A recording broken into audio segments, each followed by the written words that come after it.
knows what a monkey wrench is? Anybody? Okay. It's not an actual wrench. If you go to Harbor Freight, I need one of those monkey wrenches. They'll have a good laugh, right?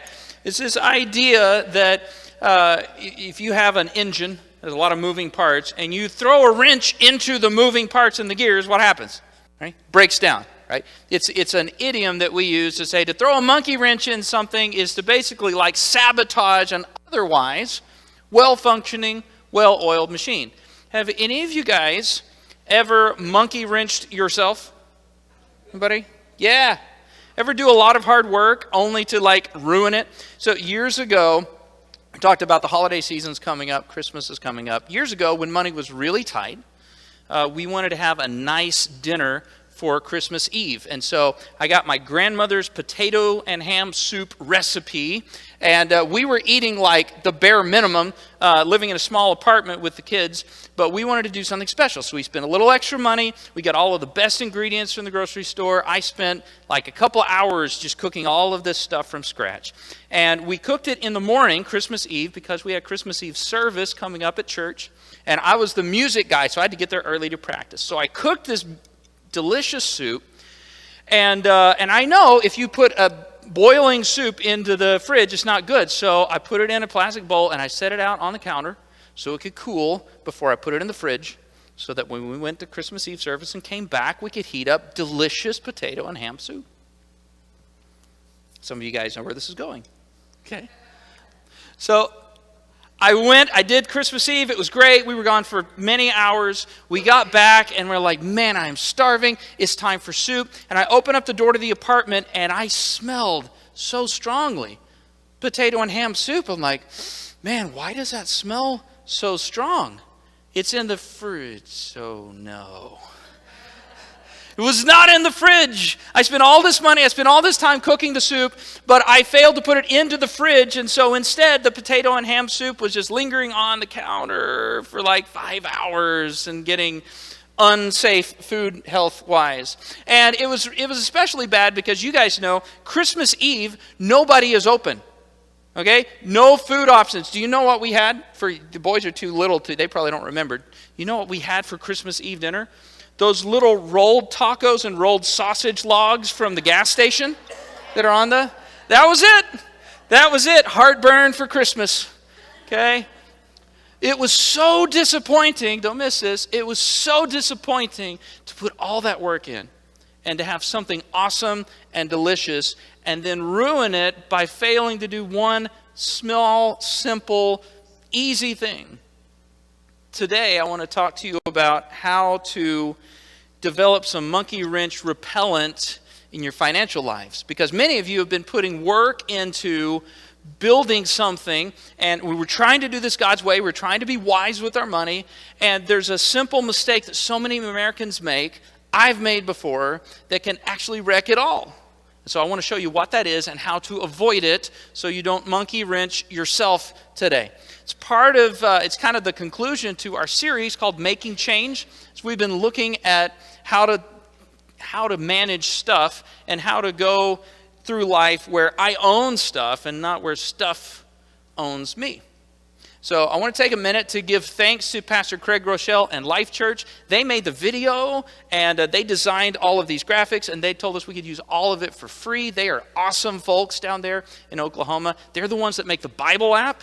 If you don't have the YouVersion Bible app on your phone, it is awesome. Get it. I read it literally every day. But we boiled these concepts down to some simple phrases so that you could remember, and they come with these neat little graphics out there. So let's see how well we remember from the last couple of weeks. The first one is the idea that less is more. You guys are good at this. Less is more. Better one handful with peace and tranquility than two handfuls with toil and chasing after the wind. And then week 2, we talked about the idea that stress is... Gosh, you guys are awesome. Stress is bad. Yes, stress is bad. Stress is bad, and the borrower is slave to the lender. When you take on debt, debt brings stress with it, and stress is a miserable way to live. Then last week, we talked about, kind of like our season of sharing, we talked about how giving is good. Giving is good, right? When you give, the Bible says the world of the generous grows larger and larger, that those who bless others will be abundantly blessed themselves. And this idea that giving is not just good for the folks in Pekin who need socks, but giving is good for you because it reminds you that you have enough, and if you share, you'll still have enough. Okay? Lots of work to build things right and do stuff God's way. And you can, here's the problem. You can believe all of these things and you can do all of these things. And if you don't get this last thing right, you will mess it all up. So I want to show you what this last thing is. It's monkey wrench repellent when you believe this. It's the simple idea that tomorrow matters. Tomorrow matters. Tomorrow matters for a lot of things, but financially, tomorrow matters. In 1967, Charles Hummel coined the term the tyranny of the urgent. Who's heard that before? Anybody? Brand new. Okay, cool. The tyranny of the urgent. Tyranny, like when we talk about why we have the Revolutionary War, because that mean old king was taking all of our money and being, okay? A tyrant, it's Tyrannosaurus Rex, right? The same root word. The tyranny of the urgent. And here's what that means. That means that if you have a lot of different needs, and some of them are important, but they're long-term things, like your health. Your health is important, right? But it's a long-term kind of a deal. If you have important long-term needs, and you have other needs that are not as important, but they're very short-term, you feel them, that you tend to focus on what's urgent instead of what's important. If you've ever worked in an office and you have like this big report you need to get done, but people keep popping in the door to ask, hey, I'm going for a coffee run. Do you want 1 cream or 2 in your coffee? Okay, it's annoying to get distracted. But we have this tendency to focus on the things that are just visible and just tangible today. In a lot of ways, especially financially. Several weeks ago now, we talked about how your brain is built. And we said that your brain is built in some different systems, and sort of that middle system in your brain is the one you share with other mammals on the planet. We call it the dog brain. It's the part of your brain that's primarily responsible for your decisions and your decision making, for your cravings and desires. And that part of your brain is laser focused on what is urgent right here and now. It's not so concerned about financial things that are in the future. It's concerned about things right now. And see, the stuff that's off in the distance, you can put that off a little bit and it'll still be okay today. Okay? You can put off spending time with your kids and they will still be your kids tomorrow. You can put off exercising today and you won't have a heart attack tomorrow. Probably. Okay? Hopefully not. Okay? You can put off saving for retirement and you won't be broke tomorrow.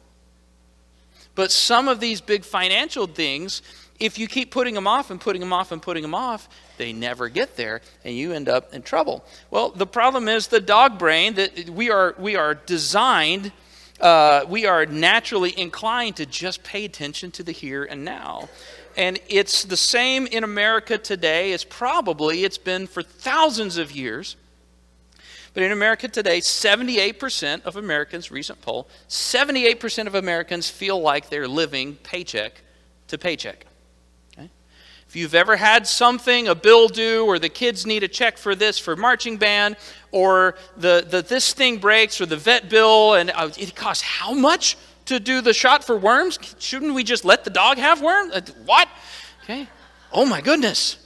Okay. If you've ever had one of those come up and you've said, well, I can pay you on Friday when I get my check. You know what it's like to live paycheck to paycheck. Okay. Most of America lives that way. It's not, oh yeah, no problem. It's, okay, as soon as I get that next pay, as soon as maybe for you it's every other week, or as soon as I close this next job or this next sale, paycheck to paycheck. The problem is, if you're living paycheck to paycheck, you are only ever one unexpected expense from catastrophe. Because it doesn't take a whole lot to push you over the edge if there's no margin. If you're standing right on the edge, it doesn't take someone to just run up and shove you. You just lose your balance a little bit. And,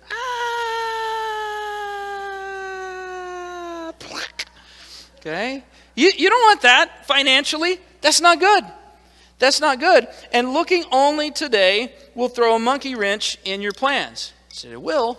Yeah, here's how living paycheck to paycheck messes up this wonderful plan that you've been working on. Okay? You say, less is more, right? I need to cut back.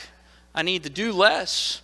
I need to spend less. I need to take on less stuff that I need. But if you don't prepare for what you need, in the moment, you end up buying whatever is available. Okay? I planned ahead, but I messed things up, and I ended up buying expensive gas station food that gave me heartburn on Christmas Eve. That stinks. All right? We believe that stress is bad. Okay, let's just give an example here. All right? Anybody have a dog or a cat? Okay? Let's say that dog that you love most of the time, sees a squirrel and jumps off the back porch and breaks its leg.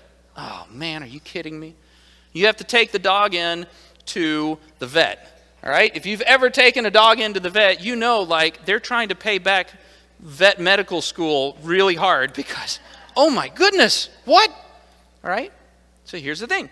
If you're living paycheck to paycheck and the dog is whimpering on the table, you're not going to be like, well, tough it out, Fido, right? You're going to do it, but you're not paying the vet with cash. You're paying the vet with Visa. Stress is bad. Well, I'm trying not to do this, but I don't have space. And then you're watching this thing, and you'd be like, man, people don't even have socks? This is America. We got to do something about that. We can change that. Our missionary families I know what the inflation rate is in America, and the cash exchange rate in their country, they're struggling. We got to come in and help them. And you want to help them, but you got to pay for the vet bill. And now I don't even know how I'm going to make it paycheck to paycheck because now I got to pay Visa some more. I can't be generous. Throws a monkey wrench in everything that you're doing. That's why God says it's a bad idea. And it's not something new. We know it's something that's been going on for thousands of years because thousands of years ago, God shared some wisdom with humanity. And he had somebody write it down. And thank God it's still in the Bible and we can read it today. So let me show you what God says about tomorrow mattering. Proverbs 21:20. Let's put it up on the screens. It says, wise people. Everybody say wise people. Wise people. That's who we want to be, right? Wise, yes. Wise people live in wealth and luxury. And the way the Proverbs works, they usually juxtapose two things to show you the contrast. Okay? Wise people live in wealth and luxury, but stupid people, everybody say stupid people. Okay, this is fun. Let's see what those other stupid people are doing, and then we'll laugh at them. Right? What do they do? Stupid people, the Bible says, I didn't make this up, stupid people spend their money as fast as they get it. Oh. Ow. Everybody say ow. I didn't know Pastor Chris was going to step on my toes at church today. I should have slept in today. I didn't make this up. I didn't write this. He did. Here's what he said. Now, different translations of wealth and luxury, there's this idea, the way that they determined in that culture wealth and luxury was that you had stockpiles of supplies laid up in a storehouse for when you need them. That was how they determined wealthy. Wealthy was, I got a bunch of cattle, I got a bunch of grain in the barn, I got a bunch of stuff for when I need it. And God said, it's wise to have that, but it's stupid to spend everything you have as soon as you get it. Well, that's a little insulting. The majority of Americans live that way. I'll bet you the majority of the Israelite clans living in Israel at that time when he said that were living that way, which is why he said, hey, don't be stupid. Don't monkey wrench yourself. God has a logic brain plan for tomorrow so that you don't mess up all of your hard work. And it starts with margin. So write this down. The first thing you need to do, if you don't want to monkey wrench yourself, you need to live within your means. You need to live within your means. Anybody have a dad or granddad that ever said that to you? Oh, you need to live within your means, boy. Okay? Some of you guys, a few of you, if you didn't, let me be the dad figure to tell you, there's wisdom in living within your means. What does that mean, Chris? That means that you figure out how much you make, how much you and your spouse make, how much you and your buddy who you're sharing the apartment with make. You figure out how much you make, and then you adjust your level of living to what your income is. Okay? Because too many of us have made this mistake. I made this mistake. I moved out of the house. I went and got a college degree. College educated man. 22 years old, I get my first real job, and I want to have the same standard of living as mom and dad who are in their later 40s or 50s have. Anybody else make that mistake? I want to have the same kind of couch they do. I want to have the same size house they do. I want to drive the same kind of car they do. And in America, you can. It just means that you have to go savagely into debt to do it. And it's really fun until those bills start rolling in, and then you realize this is foolish. And we all have a tendency to want to spend everything we have as soon as we get it. If you've ever gotten your paycheck on Friday and by Sunday you were broke, you know what this feels like. You have to make margin. Okay, write this down. Before you can save for tomorrow, you need to create margin today. Okay? The key to not monkey wrenching yourself is to save for tomorrow. Okay? But the reality is, if the guy on the stage holding a wrench, looking menacing with the wrench in his hand, okay, if that guy is saying, well, you can fix the problem, just save up, and you have no margin, you're like, whatever, dude. It's easy for you. I don't have any extra. Where's Dirk? Where am I going to come up with an emergency fund? Where's it going to come from? Here's where it's going to come from. It's going to come from margin in your life as you live within your means. Now, that's not fun today, and the dog brain doesn't like that today, but tomorrow it helps. Here's a reality that is hard to reconcile, and I don't say this to be offensive to you if you're in this mode. Please hear me. I say this as a former card-carrying member of Paycheck to Paycheck Club, okay? Thank God I found my way out with his help. I want to help you to find your way out.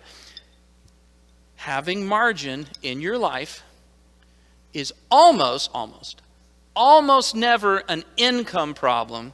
It is almost always a budget problem. Because more income doesn't fix it. Yeah, it does. No, it doesn't. Think about this. Let's do a little math, okay? 80% of Americans live paycheck to paycheck. That means that at least some of the Americans who make a lot more than you are living paycheck to paycheck.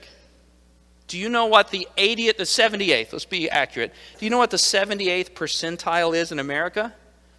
Okay, that's you make more than 78% of people. It's $145,000. So here's the reality. Not everyone who makes less than that is living paycheck to paycheck. That means there are people in America today who are making more than $145,000, and they also are just barely making it paycheck to paycheck. You say, well, that's depressing. I don't like that. No. That should be reassuring. It's not that I have to find a way to make $145K to get out of this. It's that I have to start living within my means and creating margin. Okay? It's not easy. Okay? But you have to do that. How do I create margin, Chris? Okay? Well, for starters, look at your budget and see what you're spending. I will bet you, if you go and do a CSI investigation on what you spent last month, there's probably something you signed up for in 2017 that you didn't realize was still pinging you for $16.99 every month. You know? True story. We once moved, and we had one of those subscriptions where they send you the razors and the shaving cream in the mail every month. It was more than a year later, and we realized they were still sending it every month to the people we sold our house to. I hope they like it. House gift. Canceling that, dude. Okay. Here's one that will really help. Okay. This is practical. This was me. You want to get margin fast. Get good at cooking. Seriously. The average American, average in America, spends $166 per person per month eating out. And if you've been to McDonald's lately, that number's probably not high enough. Okay? You can save a lot of money just by learning how, and it's better. It tastes better, and it's better for you. Okay? Create margin. You have to create margin. Don't be normal. Dave Ramsey says this a lot, so credit to Dave. Don't be normal. Normal is broke. Be weird. Okay? Be weird. Be the one who buys the used car and drives it around. Be the one who finds the name brand clothes at Goodwill. Be the one who gets on YouTube and figures out how to change the alternator instead of paying the other guy. Just find ways, okay? Margin, all right? Once you get that, here's the next thing you need to do. Write this down. You need to plan for disaster. You need to plan for it because it's coming. It's not if, it's when. Well, that's depressing too. I don't think I'll like this guy. You know what else is depressing? Bankruptcy. That's depressing. You know what else is depressing? Changing your phone number and having to text everyone, this is my new flip phone, because you had to get a third phone number because the debt collectors found the last two. It's depressing. And disaster is coming. We don't know how, we don't know when, but we know that something is going to break. And when it is, we know it's going to be expensive. And you want to be ready for it. Let me give you another juxtaposition from Proverbs. Proverbs 6, 6, and 11. And again, here's how God presents wisdom. He shows two things so you can see the differences, so you can see the contrast and choose the better option. Proverbs 6, 6 through 11. Lazy people should learn a lesson from the way ants live. Ants? What is this, a center for ants? How are they going to learn if they can't fit inside the building? Some of you guys know what I'm talking about. I do not endorse everything in that movie, just in case, okay? Take a lesson from ants. Here's what ants do, God says. He says they store up food during the summer, getting ready for winter. Okay? When they have enough, when times are good, they don't eat everything that they bring in. This is true. Ants will store up and they will stockpile extra food all summer long, all summer long. Well, couldn't you eat that and get nice and fat and happy? You could, but they're storing it up all summer, all summer, all summer because they instinctively know that a season is coming where they can't go out and find easy food. And when the bad times come, Mama said there'd be days like this, there'd be days like this. Mama said, and they're ready. Ants are ready. Okay, here's the juxtaposition. He says, be like ants. Don't be like this guy. How long is a lazy man going to lie around?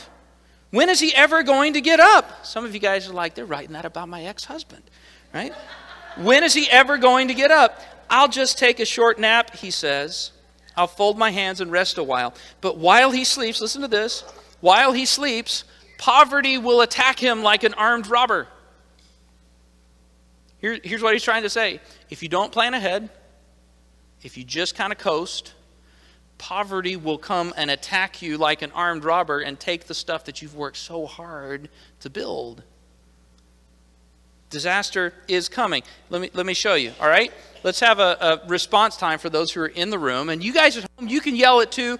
I can't hear you, but it make you feel better, okay? Somebody tell me, in the room, something that has broken in the last 30 days. Washer? Dishwasher. What else? Car. What else? Somebody else. Furnace. Somebody else. What? Me? Yeah, okay. So just think about this. In this cross-section of people, we've had a furnace, a dishwasher, a washer, a car.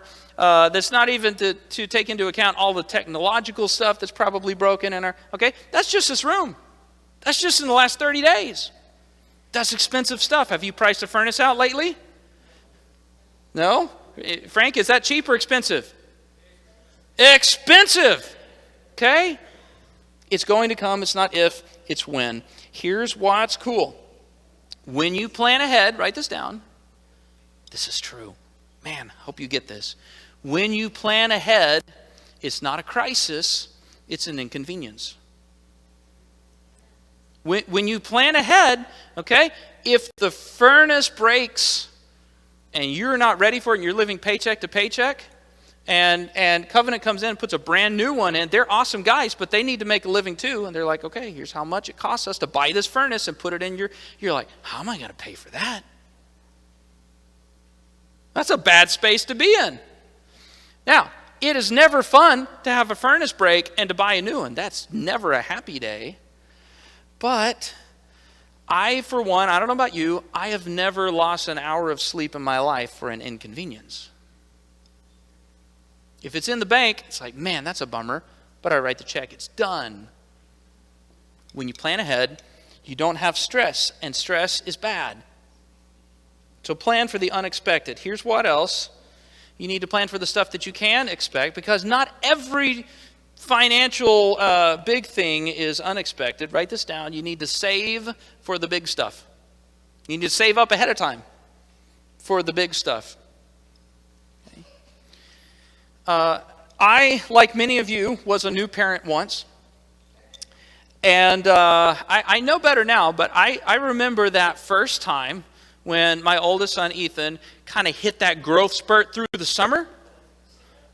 And we got out the clothes for school or for preschool, and the pants were like this. Okay? Like, what happened? Right? Mom and I have shocked Pikachu face. Do we have that? Can we put that up there? What? How did this happen? Okay? There are times, and first-time parents, that's okay. You don't know until that first summer. You're like, oh my goodness, it's too cold to wear shorts. What are we going to do? Okay? But after that first time, we cannot come in with a high schooler now and open up the boxes, and when the things don't fit, we go, oh, right? We know better. We know it's coming. We know we need to buy school clothes for the fall. Every single fall. Okay? We know that. There are things big expenses that you know are coming, and you need to plan ahead for those. What kinds of things? Things like college or trade school for your kids. Things like, who in here has a daughter that's in grade school or preschool or high school? Anybody? Okay. I have two. Okay. You know what I know? One day, a long time from now, they're going to meet that special guy. And they're going to say, Dad, I want all this stuff in my wedding. Will you please give me the dream wedding? And I'll be like, okay. Right? It's coming. It's coming. Retirement is coming. It's not today, but someday you're going to want to actually retire and go play golf and go visit your grandkids and go do these other fun things. Retired people are busy, but they're not busy doing work. There's stuff that's coming down the line, and you need to plan ahead for it. You need to plan ahead for it. Listen to what Proverbs 13:11 says. It says, dishonest money dwindles away, but whoever gathers money little by little makes it grow. God said, I have a way for you to build up wealth. It's believing that tomorrow matters. It's stockpiling a little bit at a time. Right? He said, pay attention to how the ants do it. They put just a little bit at a time, but they do it consistently. And when the bad times come, when winter comes, they have enough. So let me give you an equation, because some of you guys love math. Okay? Let me give you a simple equation from the Bible for wealth. It makes great monkey wrench repellent. Here's the wise way to do it. We want to flex that logic brain. Put that up on the screens. It goes like this. Money plus consistency plus time equals wealth. Now, I know there are at least a few of you who barely got by college or high school algebra by the skin of your teeth, and you're getting a little anxious right now. It's okay. We gave you you don't have to resolve it. It's already on the screen. Just write it down. Money plus consistency plus time equals wealth. If you put a little back at a time, then when the big stuff comes, it's not so big. You're ready for it. It's like a term paper. Because I know all of you guys, when at the beginning of the semester, the teacher said, at the end of the semester, we're going to have a 12-page paper. Start studying now. And I know that all of you guys started studying that day, a little bit at a time for that. Some of you guys were like coffee all night long the night before. Here's the reality. Okay, I'm in graduate school right now. I'm studying for a paper right now. There comes a time when you cannot, in 24 hours, read enough content to write of paper. You have to take little bites at a time. Little bite, little bite, little bite. Let me show you how this works out. I will use myself as a case study. Okay, I am 40 years old, and I do want to retire someday so that I can be busy doing stuff that I don't get paid for. I know how that goes, but I want to retire. Average, the retirement age right now, let's say 67. All right, so I got a little time. I looked this week at my budget as I prepared for this, and I realized I spend $38 a month on streaming services, and I spend $80 a month eating food from Taco John's and Jimmy John's. Apparently, I like food with the name John in the title. It's a good thing there's not Long John Silver's here. I would probably be broke. Okay? But potato olays are good. Okay? So $80 a month I spent on that. And so I want to retire someday. So let's say I say, well, surely out of those two things, I can carve out $50 a month. And if I put that back, I'll have something when I retire. Here's something cool. If from today, if I start putting $50 a month in a bank account and I don't touch it, or let me say not bank account, if I invest it wisely and get the average return, which is about 11, 12% over the long haul. I invest $50 a month every month until I retire. When I retire, I'll have $100,000 parked in the bank waiting for me. That's cool. Yeah. Now, Julie, that is cool. But how many people who are currently retired are like, amateurs, right? $100,000 sounds great unless you plan on living to like 87, right? No, I got to do better. I got to do better because I've talked to some retired folks who are like, do it now, please. It's like that one scene where the Flash shows up to like the past Batman. He's like, it's too soon, okay? He's trying to go back in time and warn you. I lost everybody. There's a scene with one of those. Yeah, Ryan's with me. Okay, so I said, well, that's not enough. I need more than 100,000. There are two ways that would get me more money. One of those is saving more every month. So let's say I'm going to tighten the belt all the way. I'm going to get rid of all the streaming services. I'm never going to another fast food place with the name John in it. I will give up potato olays for my retirement. If I saved all of that money, $128 a month, I'd have about $250,000 when I retire. Better. Still not ideal, right? Here's what would be better. Here's what would be best. If I could go into a time machine and I could go back to 22-year-old Chris who wanted to live just like mom and dad, and if I could tell him, save just $50 a month now and invest it every month until you retire. Okay? That's where the difference is, right? Let me show you how the math works. At 40 years old, if I put $50 a month now, I'd have $100,000 when I retire. If I started at 22 and did the same amount per month, I'd have $750,000 when I retire. Now we're talking. Now we're getting close there. Now I can have all the potato olays I want. Okay? Let me, in all seriousness, a lot of our young people sit right over here, okay? Hear the word of wisdom from somebody who is 40 and is trying to play catch up. Start saving now. Start investing now. 401k is your friend. And don't pull some of it out to buy something. Just leave it in there, okay? Because money accumulated over time is the way to do it. So Ethan comes back up to finish. It's hard because you have to tell the dog brain part of you no. You have to tell the one that sees the immediate stuff no to make margin. And when you have that margin, the very first thing that you're going to want to do for it is see, what can I get on payments for $50 a month? Okay, don't do that. Save some in the bank because disaster is coming like an armed robber and you don't want to monkey wrench yourself. You want to have enough. So you got to think ahead. You have to, okay, start saving for Christmas. Christmas in July, maybe you start saving a little Christmas cash in July. It's a lot better than trying to pay it off in January. Okay, if you have kids and you can tell the teeth are not quite spaced right, save a little for braces every Friday. Because one day those things are coming and those are not cheap either. Okay? You want to be ready. You want to be ready. Let me wrap up with this. Okay, we asked earlier about what broke in the last 30 days for you. True story, not making it up. No extra spice on the cooking, okay? In the last 30 days, my car broke, my van broke, a different part of my van broke, true story. One of my kids' teeth broke, okay? It's a lot of broken stuff in 30 days, a lot of expensive stuff. Do you know what's not broke? Me.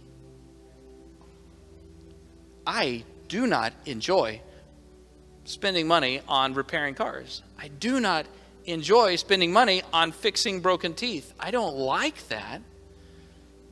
But I have not lost a moment of sleep over that. Because a decade ago, I was right where many of you are, and I was just getting by, and I had just enough to make it. But I heeded God's wisdom, and I said, all right, for a season, I'm going to, okay, and we got serious about it. We sold the house and we moved into an apartment to save money. We sold the car and we bought an older car to save money. I learned how to cook instead of eating out to save money. We created as much margin as we could. And there were times when I didn't do it well, but more often than not, I put God first and I gave and I was generous, but I also took an amount and I said, this I'm not going to spend, this I'm going to save. Okay? And it wasn't always every paycheck. Okay? We do our taxes. You get a tax return. And instead of going out and spending all of it, we said, a portion of this we need to save for tomorrow because something's coming. You know, we get, well, we're going to give you a raise at work. Okay. And instead of saying immediately, let's ramp up all of the payments, we say, wait, maybe I can save a little of this back on the side. And I'm not close to where I want to be for my retirement portfolio, but I'm getting there. And you can get there. And God wants you to live with monkey wrench repellent. He wants you to live like the wise person who has stockpiles of stuff for when the bad times come, so that when the bad times come, it's inconvenient, it's not a crisis. Because you know what else has not happened in the last 30 days? I have not gotten into a fight with my wife over how we're going to pay for this. I have not screened a call because I know it's a debt collector. I haven't done that in the last 30 days. And I haven't driven a broken down car we fixed it. Oh, if that had happened, just if the same thing had happened to me 10 years ago when I was just making it, I would have been carpooling or riding a bike to work, and we would have been looking for a rock and an ice skate for the bad tooth problem. Okay, worked for Castaway. Right? Okay, not really. Poor Ethan. No, the reality was we would have gone severely into debt to fix that thing, because whatever it takes. Listen, that's normal. Don't be normal. God wants you to be wise. Don't live foolishly. Save some. Create margin. It's painful, but you can do it. You can do it. And in the long run, it's better. It will pay off. Tomorrow matters.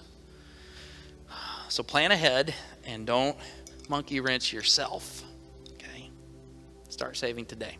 Hey there, just wanted to take a minute to say thanks for watching. If a friend sent you this link, it's because they believe what we talked about today is going to make a positive impact in your life. And if it did, there's probably somebody that you care about who could benefit from it. So take a minute to share this video with somebody. Post it to your timeline or send them a direct link. And if you're able, take a minute to give using the link at the bottom of the description on this video. One last thing. Maybe you feel a tug at your soul and you're ready to take the next step in your spiritual life and form a relationship with God. We've got folks here who would love to talk with you about it. So just text prayer to the number on your screen and we'll follow up with you. It's also in the description on this video in case that helps. Thanks for watching, and we'll see you next time.